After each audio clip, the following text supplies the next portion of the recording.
Hello everyone, I am Smriti Sinha here and welcome back to our channel Science Zone. Today you follow, tomorrow we lead. And if you are new to this channel, please hit the subscribe button given below. And if you have missed our previous videos, you can click on the I button given above.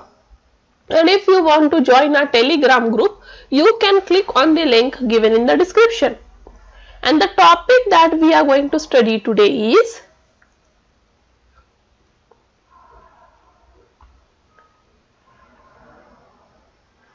Control and coordination. This is topic number 9 from Maharashtra State Board Syllabus Standard 12th Biology.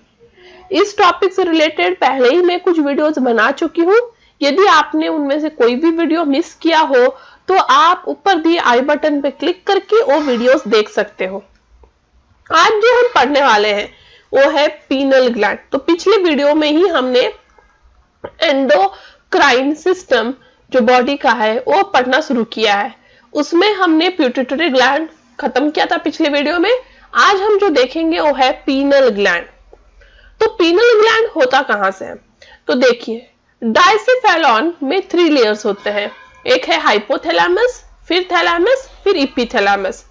ठीक है, hypothalamus के नीचे से क्या निकलता है? Pituitary gland. तो ये है आपका हाइपोथैलेमस, जिसके नीचे से क्या निकल रहा है? Pituitary gland. करेक्ट. अब ये है आपका थैलेमस और ये है आपका इपिथैलेमस. अब इपिथैलेमस एक्चुअली रूफ होता है आपका डाइसेफेलॉन का.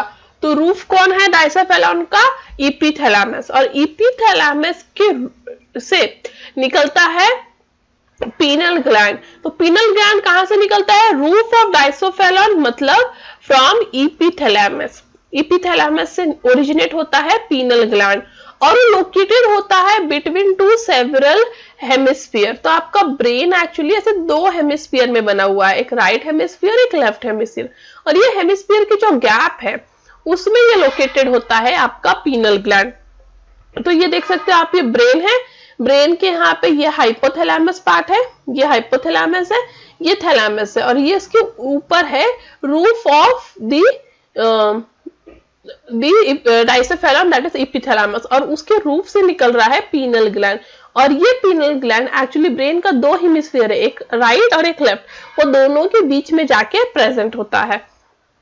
पीनल ग्लैंड जो है वो बहुत ही सेंसिटिव है बायोकेमिकल सिग्नल्स ऑफ लाइट को. पीनल ग्लैंड कौन सा हार्मोन सिक्रेट करता है? वो करता है मेलाटोनिन. ठीक है, पीनल ग्लैंड कौन सा हार्मोन सिक्रेट करता है? मेलाटोनिन. और मैंने पहले ही बताया है ये हार्मोन किस चीज के लिए जिम्मेदार है? स्लीप के लिए, और इसलिए इसे स्लीप हार्मोन कहते हैं. तो जब भी आपको बहुत नींद आने लगती है एक्चुअली पीनल ग्लैंड ये हार्मोन सिक्रेट करने लगता है.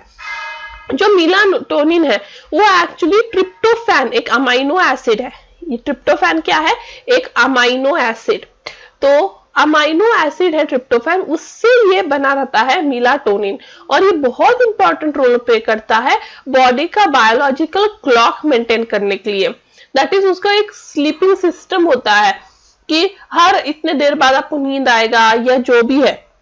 तो बायोलॉजिकल क्लॉक कौन मेंटेन करता है? मेलाटोनिन.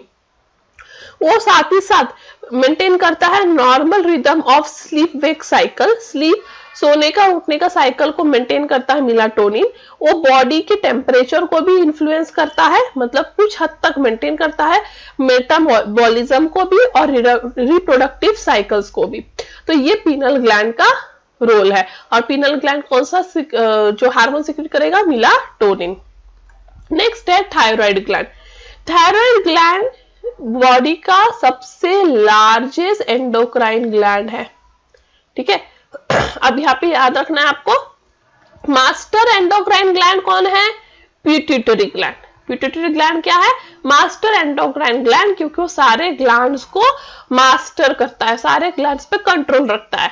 और सबसे लार्जेस्ट ग्लैंड कौन है? Thyroid gland. Thyroid gland actually butterfly shape होता है. ये देखिए, ये है आपका थायराइड ग्लैंड.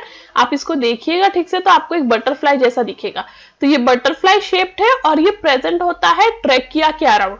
तो जो आपका गर्दन का बोन है, ठीक है, ट्रैकिया, उसके अराउंड ये बटरफ्लाई शेप का ये थायराइड ग्लैंड प्रेजेंट होता है, और लैरिक्स के नीचे। तो ये एक्चुअली बाइलोब ग्लैंड है, क्योंकि इधर देख सकते हैं ये एक लोब है और ये दूसरा लोब। तो ये बाइलोब ग्लैंड है जो ट्रैकिया के ऊपर प्रेजेंट है अराउंड, और बिलो दी लैरिक्स। ये ग्लैंड बहुत ही ज्यादा सप्लाइड होता है ब्लड वेसल से, इसमें बहुत सारे ब्लड वेसल्स है। ये दोनों लोब जो है, ये एक लोब है और ये दूसरा लोब, ये दोनों लोब किससे कनेक्टेड है एक दूसरे से? ये कनेक्टेड है बाय इस्थमस। ठीक है, इस्थमस एक जो कनेक्टिव टिश्यू है, एक्चुअली वो नॉन सिक्रेटरी बैंड है जो एक्चुअली दोनों लोब्स को, तो थायराइड ग्लैंड के दोनों लोब से उन्हें कनेक्ट करता है। थायराइड लोब जो है वो बने हुए हैं राउंडेड फॉलिकल्स, ये है आपके थायराइड लोब्स। तो ये लोब्स का यदि आप एक्सपांड करके देखोगे इसका इमेज, तो ये ऐसे दिखेंगे राउंडेड फॉलिकल्स से। ठीक है, जो एक दूसरे से हेल्ड होते हैं by interfollicular connective tissue called stroma. तो ये जो बीच का ये जैसे लाइनिंग जैसे देख सकते हो, दो सर्कल्स के बीच में ये लाइनिंग, तो ये लाइनिंग जो है वो एक्चुअली है इंटरफॉलिकुलर कनेक्टिव टिश्यू, जिसे स्ट्रोमा कहते हैं। तो आपका थायराइड ग्लैंड कैसे बना हुआ है? वो बना हुआ है राउंडेड फॉलिकल से। ये राउंडेड फॉलिकल इस तरह से होते हैं, ठीक है। अब इसमें ऐसे सेल जैसे बना हुआ रहता है, और ये दो राउंडेड फॉलिकल्स के बीच में जो कनेक्टिव मटेरियल है उसे कहते हैं इंटरफॉलिकुलर कनेक्टिव टिश्यू या स्ट्रोमा। अब स्ट्रोमा में क्या होता है? स्ट्रोमा में एक्चुअली ब्लड कैपिलरीज होते हैं, और साथ ही साथ स्मॉल ग्रुप ऑफ पैराफॉलिकल सेल भी होते हैं जिन्हें सी सेल्स कहते हैं। तो स्ट्रोमा में क्या प्रेजेंट है? स्ट्रोमा में प्रेजेंट है ब्लड कैपिलरीज और parafollicular cell, that is C cell. ठीक है, अब थायराइड फॉलिकल्स जो है, ये जो थायराइड फॉलिकल्स है, ये सर्कुलर पार्ट, ये थायराइड फॉलिकल्स जो है वो क्यूबॉइडल इपिथेलियम रेस्टिंग बेसमेंट से बना। देखिए, इसलिए मैंने क्या किया था, ऐसे पार्ट में डिवाइड करके उसको ऐसा दिया था, क्योंकि इपिथेलियम लेयर है। ठीक है, तो फॉलिकल किससे बना है?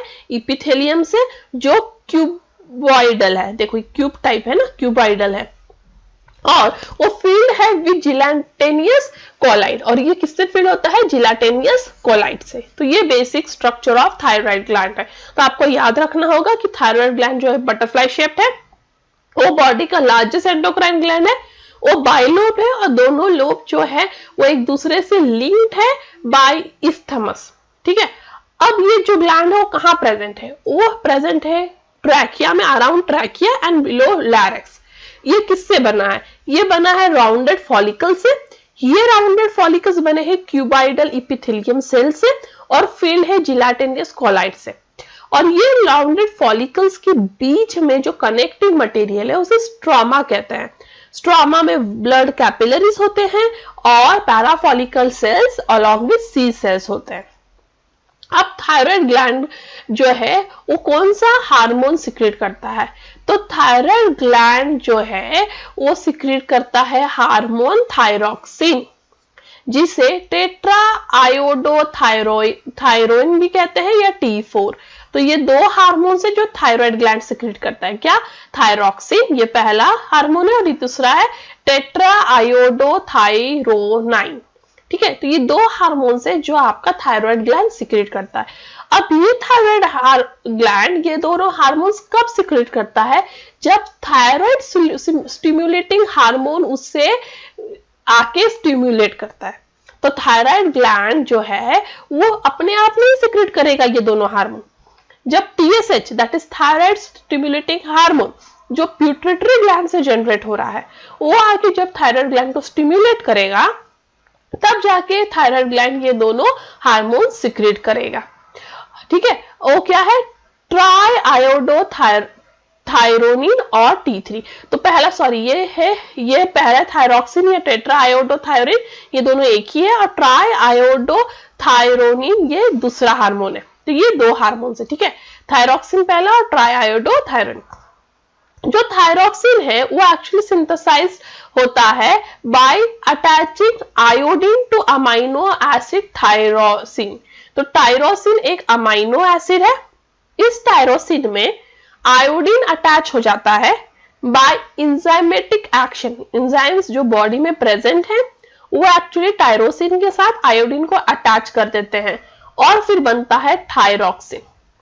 अब अमाइनो एसिड टायरोसिन जो आयोडीन के साथ बाइंड हो जाता है वो बनाता है मोनो आयोडो टायरोनिन। ठीक है, तो जो ये टायरोसिन है, ये अमाइनो एसिड, ये एक ही आयोडीन के साथ एंजाइमेटिक एक्शन से बाइंड होगा और बनाएगा मोनो आयोडो टायरोनाइन, और कभी कभी दो आयोडीन के साथ बाइंड हो जाएगा और बनाएगा डाई आयोडो टायरोनाइन।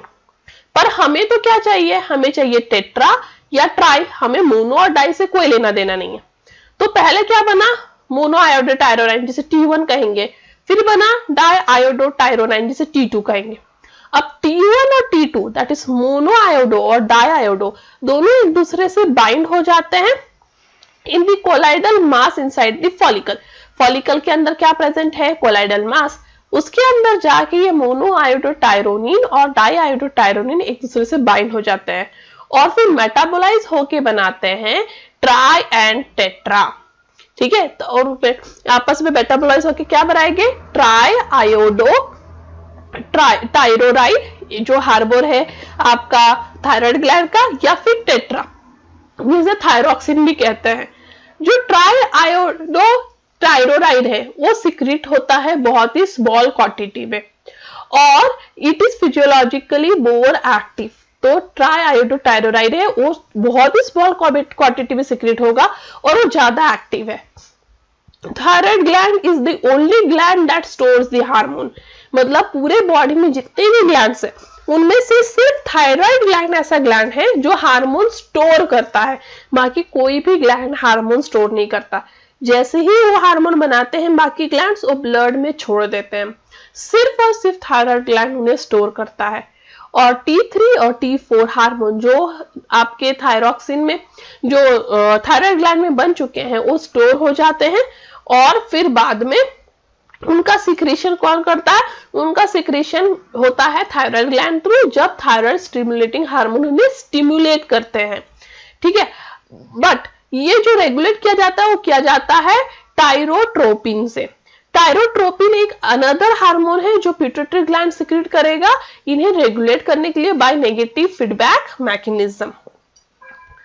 नेक्स्ट, थायरॉक्सिन के यूजेस क्या है, मतलब बॉडी में वो क्या रोल प्ले करता है। तो thyroxine actually basal metabolic rate of body maintain करता है। बॉडी का मेटाबॉलिक रेट कौन मेंटेन करेगा, थायरॉक्सिन। फिर वो साथ ही साथ रेगुलेट करता है metabolism of stimulating protein synthesis, protein कितना सिंथेसाइज होगा और वो कितने हद तक सिंथेसाइज होगा वो भी थायरॉक्सिन डिसाइड करेगा और इसकी वजह से वो प्रमोट करता है ग्रोथ ऑफ बॉडी टिश्यू। ठीक है, वो बॉडी के हेल्थ हीट को भी मेंटेन करने की ये करता है, कोशिश करता है। तो थायरॉक्सिन सबसे इंपॉर्टेंट रोल है उसका, वो थर्मो रेगुलेटर है, वो बॉडी हीट इंक्रीज करता है। ठीक है, इसलिए ठंडी में ना विंटर सीजन में थायरॉक्सिन का सिक्रेशन ज्यादा हो जाता है बॉडी में क्योंकि उसको ज्यादा हीट प्रोड्यूस करना होता है।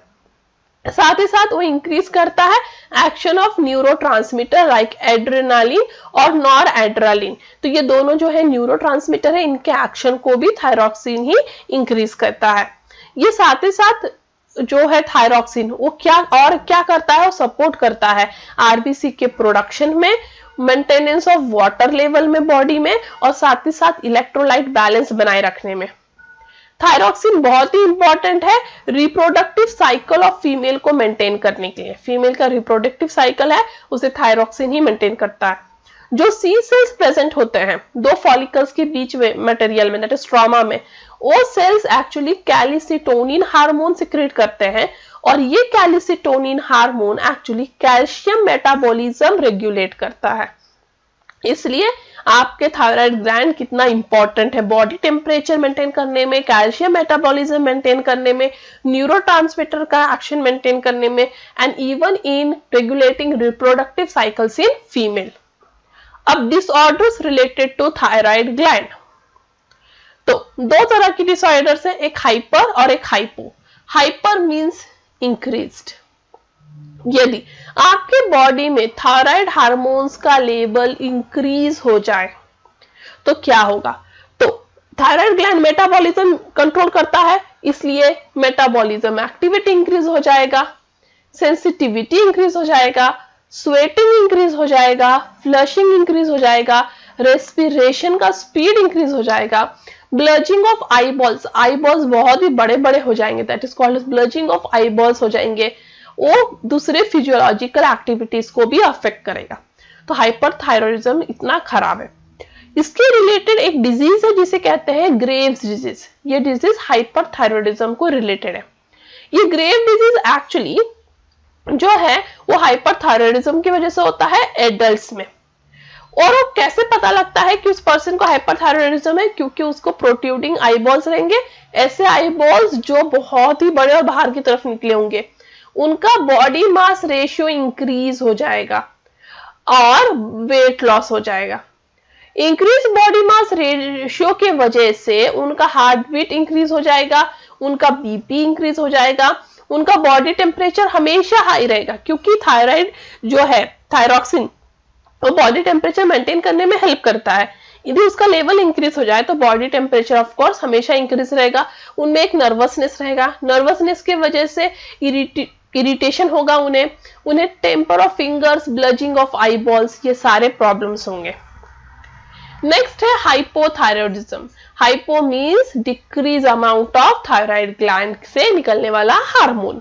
तो ये डिफिशियंसी होता है जब थायराइड हार्मोन्स की डिफिशियंसी हो जाए या फिर थायराइड ग्लैंड किसी वजह से बॉडी से निकाल दिया जाए। तो उससे कौन से डिजीज होते हैं? पहला होता है क्रिटिनिज्म।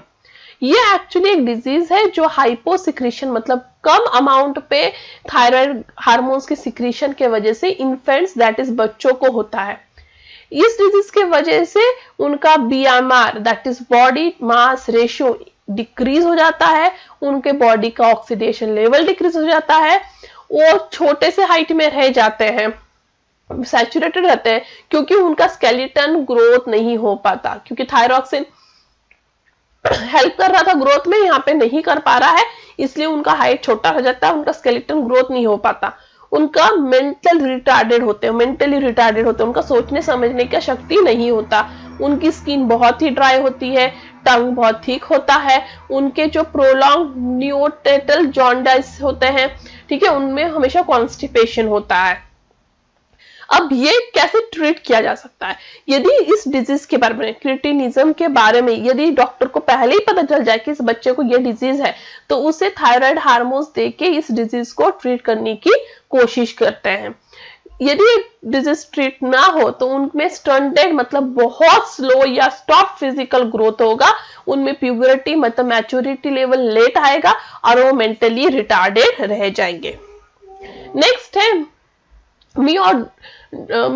मायोसोडीमा। अब ये डिजीज क्या है? ये एक्चुअली एडल्ट्स में होता है जब उनमें थायराइड हार्मोन्स की कमी आ जाती है, ठीक है। ये कैसे कैरेक्टराइज किया जाता है? कैरेक्टराइज किया जाता है कि thickening and puffiness of skin से, सबस्टिट्यूनस टिश्यू दैट इज फेस और एक्सट्रीमाइट से, मतलब उनके जो टिश्यूज है ना फेस के, वो ड्राई से होंगे, वो थिक होंगे, पफी मतलब थिक होंगे, ठीक है। ये पर्सन जो ये पेशेंट्स होंगे ये डिजीज से, जिन्हें ये डिजीज होगा, उनमें अलर्टनेस या इंटेलिजेंस कम होगा। इन पेशेंट्स का हार्ट रेट बहुत ही स्लो होता है, उनका बीपी लो होता है, वो हमेशा कोल्ड फील करेंगे, क्योंकि थायराइड ग्लैंड आपको पता है वो थायरॉक्सिन सिक्रेट करता है जो बॉडी टेम्परेचर मेंटेन करता है। यदि थायरॉक्सिन कम सिक्रेट होगा तो बॉडी टेम्परेचर हमेशा लो रहेगा, जिससे वो हमेशा ठंड महसूस करेंगे, उनका बॉडी का टेम्परेचर हमेशा कम होगा और उनमें सेक्सुअल डेवलपमेंट भी कम होगा। नेक्स्ट है सिंपल ग्वाइटर। सिंपल ग्वाइटर जो है एक्चुअली, ये ग्वाइटर डिजीज एक्चुअली रिलेटेड है आयोडीन डिफिशियंसी से, ठीक है। तो जैसे हमने देखा है thyroid hormones that is your T3 और T4, ये सब में, तो T3 stands for 3 iodine, T4 stands for 4 iodine. That means thyroid hormone के सिंथेसिस के लिए आपको आयोडीन चाहिए। यदि आयोडीन की डिफिशियंसी हो जाए आपके बॉडी में, तो आपके थायराइड हार्मोन की सिंथेसिस में भी डिफिशियंसी हो जाएगी। और आयोडीन की डिफिशियंसी जो डाइट में हो जाए उससे क्या होगा, आपका थायराइड ग्लैंड बड़ा हो जाएगा, जिससे आपको सिंपल क्वाइटर होगा। तो बेसिकली क्या होता है, आपका थायराइड ग्लैंड जो ट्रैकिया में इस तरह से प्रेजेंट है, बटरफ्लाई शेप में, ठीक है। अब आयोडीन नहीं है, इसलिए वो अपने हार्मोन्स नहीं बना पा रहा है। और ब्रेन क्या कर रहा है, मतलब pituitary gland, not brain, pituitary gland क्या कर रहा है, वो टीएसएच को बार बार भेज रहा है थायराइड हार्मोन, थायराइड ग्लैंड के पास कि तुम अब बनाओ अपना हार्मोन, बनाओ अपना हार्मोन। तो थायराइड ग्लैंड के पास आयोडीन नहीं है, तो वो अपना हार्मोन नहीं बना पा रहा है, तो क्या करता है, अपना साइज इंक्रीज कर देता है, क्योंकि वो टीएसएच बार बार आ रहा है उसके पास बोलने कि बनाओ बनाओ बनाओ, थायराइड ग्लैंड नहीं बना पा रहा है, तो अपना साइज इंक्रीज कर देता है। तो उससे क्या होता है, उससे उस पर्सन को सिंपल ग्वाइटर होता है। ये डिजीज जनरली हिली रीजन्स में पाया जाता है, जहां आयोडीन जो डाइट में है लोगों के वो बहुत कम होता है। इसलिए यदि आयोडाइज सॉल्ट खाया जाए, जो आप नॉर्मल सॉल्ट कुकिंग के लिए यूज करते हो, आयोडाइज सॉल्ट हो, तो इस डिजीज से आप बचे रह सकते हैं। इस डिजीज में थायराइड ग्लैंड जो है वो बड़ा हो जाता है, बट थायरॉक्सिन का आउटपुट कम हो जाता है, वो थायरॉक्सिन नहीं दे पाता है, नहीं बना पाता है, इसलिए टीएसएच के कहने पे वो अपना साइज बढ़ा लेता है। नेक्स्ट हार्मोन है कैल्सिटोनिन, जो कौन बनाता है, सी सेल्स। ये सी सेल्स कहां प्रेजेंट होते हैं, स्ट्रोमा में, ठीक है। तो ये कैल्सिटोनिन बनाए जाते हैं बाय सी सेल्स। ये कैल्सिटोनिन का बहुत इंपॉर्टेंट रोल है, क्योंकि वो कॉन्सेंट्रेशन ऑफ कैल्शियम और फॉस्फोरस, हमारे ब्लड में कितना कैल्शियम और फॉस्फोरस रहेगा, ये कैल्सिटोनिन ही डिसाइड करता है। ये वर्क करता है under the control of plasma calcium concentration in plasma, मतलब प्लाज्मा में कैल्शियम का कॉन्सेंट्रेशन कितना है, उस फीडबैक पे ये हार्मोन काम करता है। ये सिक्रीट किया जाता है जब कैल्शियम का लेवल ब्लड में इंक्रीज हो जाए, कैल्शियम या फास्फोरस का लेवल जब ब्लड में इंक्रीज हो जाता है, तब ये हार्मोन एक्टिव होता है, और वो कैल्शियम का कॉन्सेंट्रेशन या फास्फोरस का कॉन्सेंट्रेशन ब्लड के प्लाज्मा से डिक्रीज करने की कोशिश करता है।